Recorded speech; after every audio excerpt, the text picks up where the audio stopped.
What is going on, YouTube family? Welcome back to my channel. I just want to apologize for not getting this video out yesterday. As if you're not new to my channel, if you've been subscribed for a little while, you know that currently on Mondays we do Marvel Movie Mondays. And today we're going to be starting with Iron Man 3, which is the first film in Phase 2 of the Marvel Cinematic Universe. So just like with Phase 1, once I get through all the films in Phase 2, we'll do a review at the end where I'll rank the movies from worst to best in my opinion. So today we're going to be talking about Iron Man 3. If you're new here, please consider hitting that bell, hitting the like, subscribe button, and becoming part of my YouTube family. So like I said, today we're going to be talking about Iron Man 3. So with everything out of the way, let's get into it.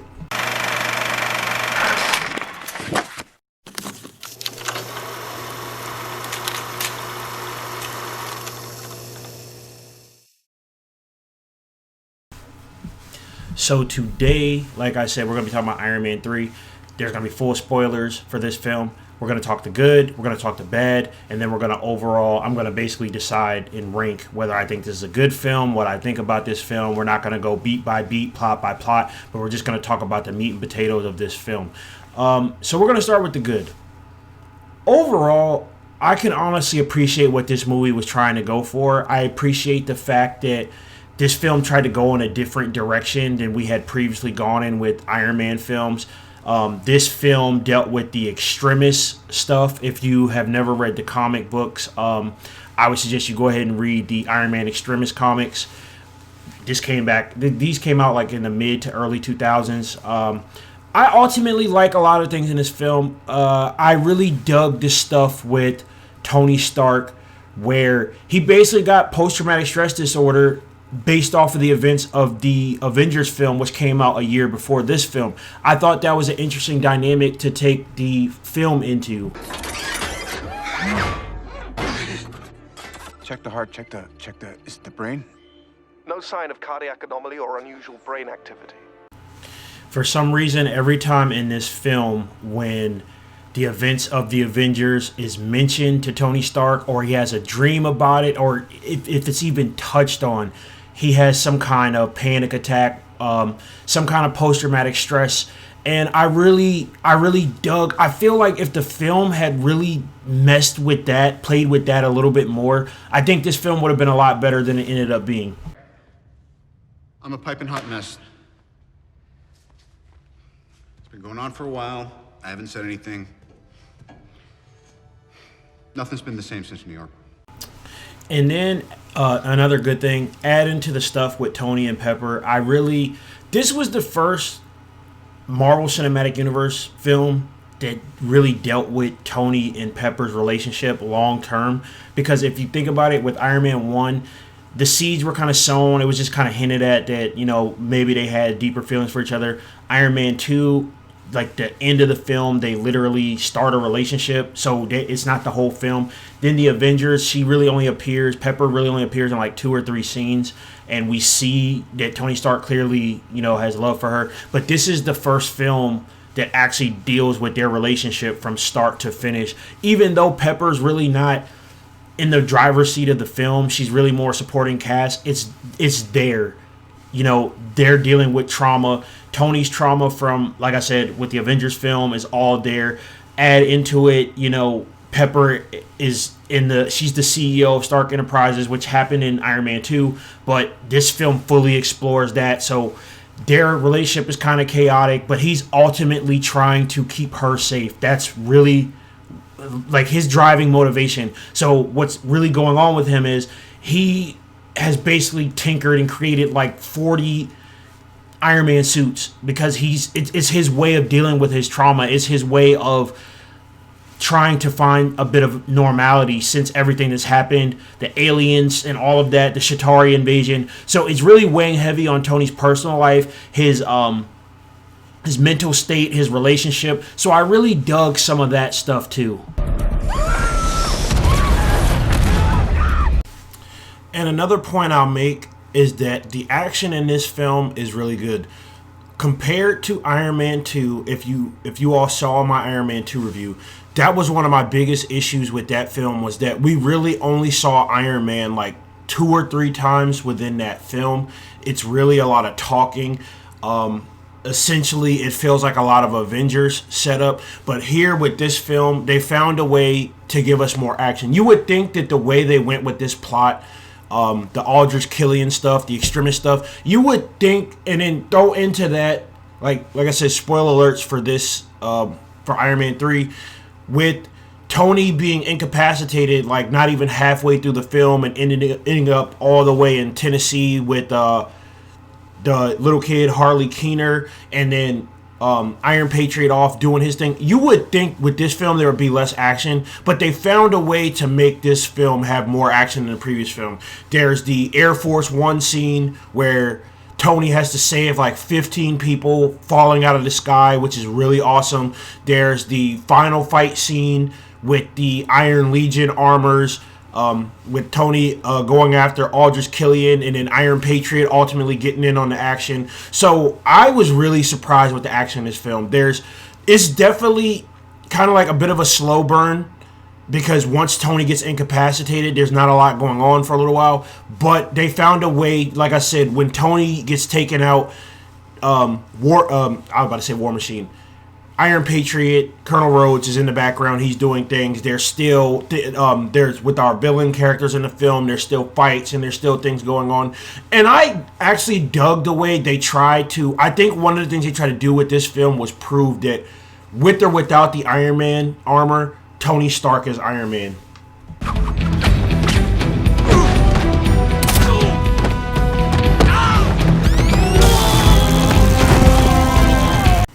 And I'm not going to lie, I dig some of the stuff when Tony Stark is sneaking around, making homemade gadgets, and infiltrating the Mandarin's mansion. Like, I thought some of that was really funny. When I first saw this film in 2013, I thought it was whack. But as I got older, in 7 years, and rewatched it, I dug some of it. And I ultimately I liked the story and what they were going for. And like I said, for them, I think one of the things with this film where I don't think it was advertised when they were making this film was that with or without the Iron Man suits, Tony Stark is Iron Man. He's still a hero. It doesn't really matter that he doesn't have superpowers.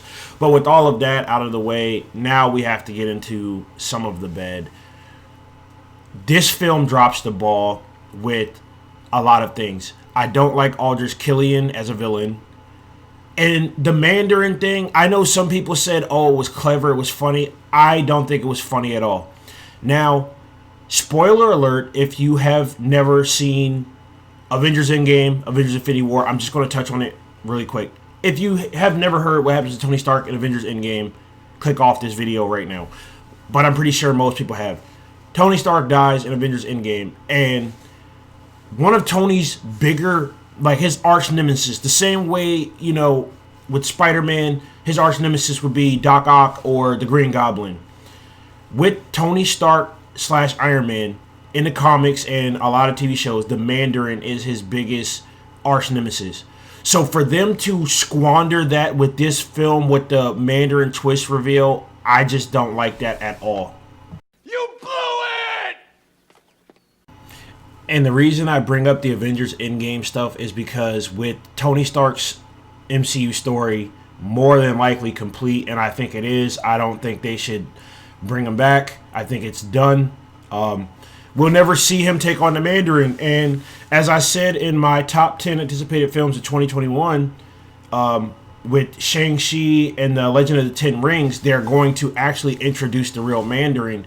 So I'm a little bit sad about that because I really wanted to see the Mandarin. So in this film, there's really no real Mandarin. It's just Ben Kingsley portraying a character named Trevor Slattery, who's a bumbling idiot, who Aldrich Killian, ultimately, he's an actor. Aldrich Killian ultimately hires him to portray the Mandarin, which, like I said, is a real Marvel Comics character, but within this film franchise, in the Iron Man 3 film, he's just a guy. And if you look at the trailers of this film, what they did with Ben Kingsley as the Mandarin in the trailers, it seems really serious. It seems really threatening, and it's really good. So for him to ultimately, and then for them to say, like in the film, like at the climax of the film, Aldrich Killian is like, I am the Mandarin. I thought that was whack. I'm not gonna lie, I thought it was whack. I think they dropped the ball with that one.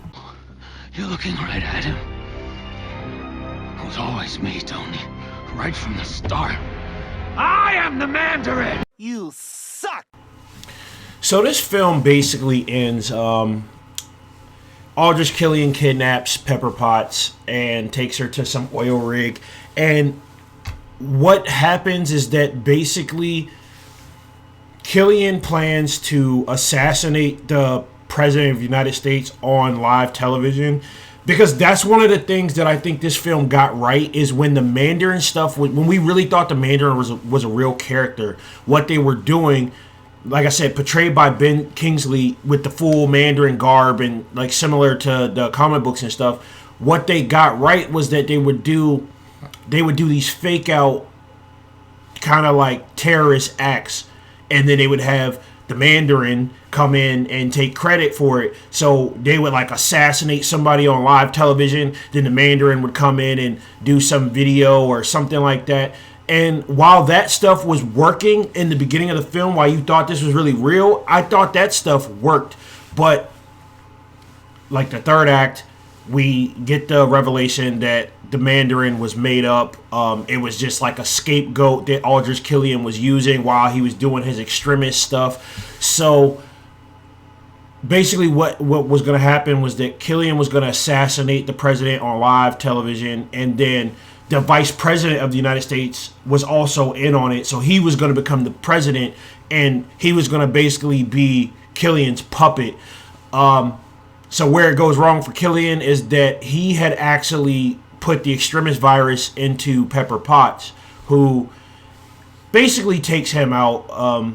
He gets destroyed, killed. So everyone in on the plot gets arrested. The vice president of the United States, Trevor Slattery, a.k.a. the Mandarin, the fake Mandarin, he gets arrested. Everybody who was in on the plot goes to jail.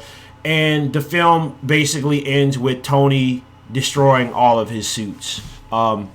Just because, like, it was kind of something that was causing friction between him and Pepper, and it was ultimately, like, what he was doing to get rid of, like, to hide from his PTSD.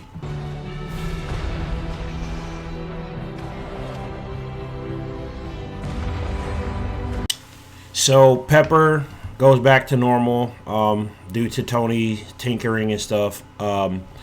Tony actually has the shrapnel removed from his heart, so he no longer needs the arc reactor to power his heart, just power his suits. So I ultimately like the ending of this film, and the mid-credit scene in this film I think was funny. This film is actually one of the funnier Marvel Cinematic Universe films, and that's one of the reasons why I think I won't rank this film as a disappointment, because this film, with the action and with the comedy and with some of the down-to-earth heart stuff between Tony and Pepper, I think that saves this film from being a disappointment on my list. So the mid-credit scene is really funny, and it's basically Tony has been sitting in like a therapist chair, and he's been telling this story to Bruce Banner the whole entire time, who literally was asleep the entire time. And I thought that was hilarious. I thought it was funny. So I'm going to rank the film on my list. I don't think it's garbage.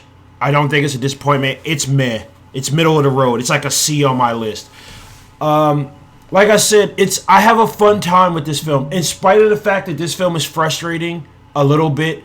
And when I say frustrating, I don't mean like Iron Man 2 frustrating, but it's definitely, like, if I look at all the Phase 2 films, I think it's one of the more frustrating ones on the list, with the exception of one that we will be covering, and you probably know exactly what I'm talking about. I'm just not going to spoil it here.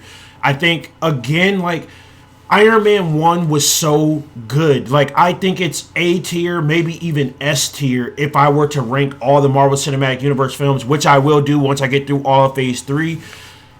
I just don't know with this one, like, again, it's a solid time. I can have fun with it. Robert Downey Jr. is back as Iron Man. Don Cheadle is back as War Machine. Iron Patriot. Pepper Potts is back. Jon Favreau. There's so much I could say good about this film. But with the same with Iron Man 2, with the villain and with a little bit of the plot, this film drops the ball. But like I said, throw into that like the stuff with Harley Keener, which I kind of think brings Tony Stark down to earth a little bit, makes him, I don't know, it's something about that dynamic that I really like. Him and Pepper, him and Rhodey, the PTSD stuff, the panic attack, I liked all of that. What holds this film back for me is the Mandarin plot twist with Trevor Slattery and Aldrich Killian. Oh, and his motivations. I didn't talk about his motivations. When we're doing superhero films, I do not like that motivation of the big bad getting slighted or getting, he idolizes the hero and then he basically gets shunned by his hero and he becomes the villain. I don't like that here. I don't like that in The Amazing Spider-Man 2. I barely like it in The Incredibles, but I think The Incredibles is probably one of the films that does it best. And I guess even a little bit you could say Spider-Man 3 with the Venom stuff in that film because he kind of got slighted by, but I guess not as much because he didn't idolize him. But this trope doesn't work in these type of films. So like I said, on my ranking, I'm going to call this film meh.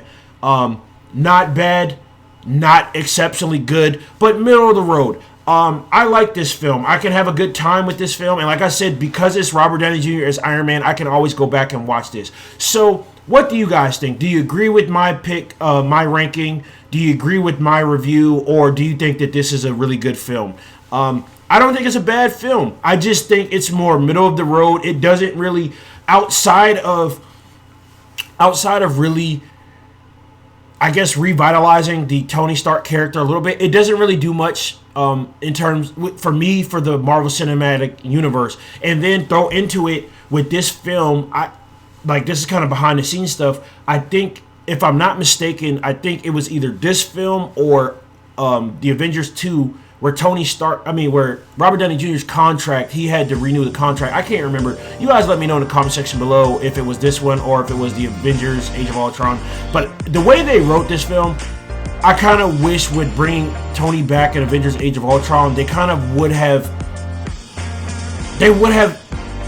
given us a reason for him to appear, because with the way they left this film off, they made it seem like Iron Man was done. Then he comes back in Age of Ultron, and then he kind of semi-retires in Age of Ultron. Then he comes back in Captain America Civil War. But I'm glad we got Iron Man in the Marvel Cinematic Universe, the way they ended this story in Avengers Endgame. So I have a good time with this. So what do you guys think? Do you agree with my ranking? Do you agree with my points? Did you like this video? If you're new here, please consider hitting that like, share, and that subscribe button and becoming a part of my YouTube family. So I'll catch you guys next Monday when we talk more Marvel Movie Mondays, and this Friday we'll be talking about Friday 13th Part 5, A New Beginning, which I was supposed to get out last week, but I was editing that video with my brother, so that will come out this Friday. And then remember, this Thursday I'm going to start my Throwback Thursday series, where I pick 3 to 5 films from every year I was born up until we get to 2020 and maybe even 2021, because by the time I get that video, 27 videos out, it'll probably be, I can pick a couple from 2021 as well. So I was born in 1993. That video will start with 1993. I think I chose 3 or 5 films. I've already started editing the video, so look for that on Thursday. So I'll catch you guys on Thursday and Friday. I hope you guys stay safe, and I'll catch you in the next video.